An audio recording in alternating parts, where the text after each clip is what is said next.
ഇന്ന് നമ്മൾ റെഡിയാക്കാൻ പോണത് മുട്ടക്കപ്പയാണ്. അതിനുള്ള ചേരുവകൾ ഇതാ. മുട്ട നമ്മൾ കലക്കി വെച്ചേക്കണം. അതിൽ കുറച്ച് നമ്മൾ ഉപ്പിടണം. ഇനി അതൊന്ന് കലക്കുക. നമ്മളിതാ മുട്ട കലക്കി വെച്ച മുട്ട കൊത്തിപ്പൊരിക്കാൻ പോകണം. ഫസ്റ്റ് നമ്മൾ കൊത്തിപ്പൊരിക്കണം, എന്നിട്ടാണ് നമ്മളൊക്കെ റെഡിയാക്കുന്നത് കേട്ടോ.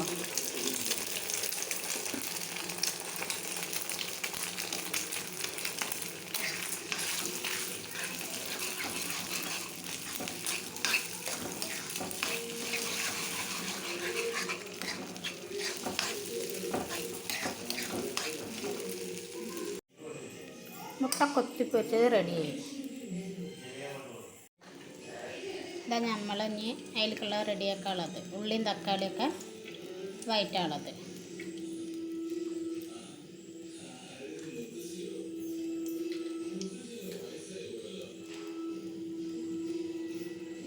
ഇതാ ഒരു ചെറിയൊരു സവാള, ചെറിയൊരു തക്കാളി, ഒരു 3-4 പച്ചമുളക്, പിന്നെ 2-3 വെളുത്തുള്ളി.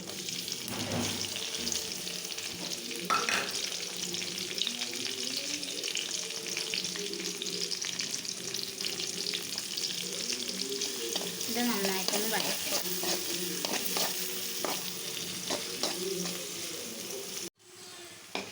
ഉള്ളിയും തക്കാളി പച്ചമുളകൊക്കെ നന്നായിട്ട് നല്ലപോലെ വാടി.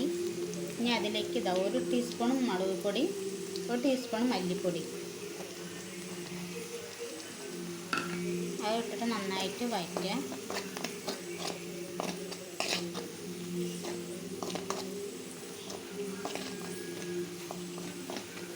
അതിൻ്റെ പച്ചമണം പോണ വരെ നമ്മൾ ഇതിങ്ങനെ ഇളക്കിക്കൊണ്ടിരിക്കണം.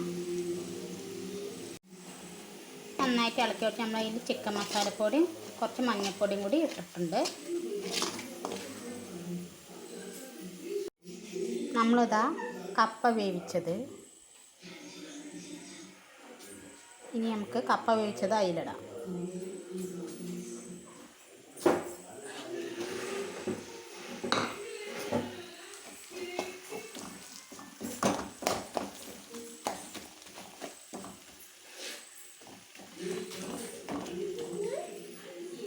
ഇനി നമുക്കിതാ കൊത്തിപ്പൊരിച്ച മുട്ട അതിലിടുകയാണ്. ഇനി നന്നായിട്ട് ജസ്റ്റ് ഒന്ന് ഇളക്കി കൊടുക്കുക.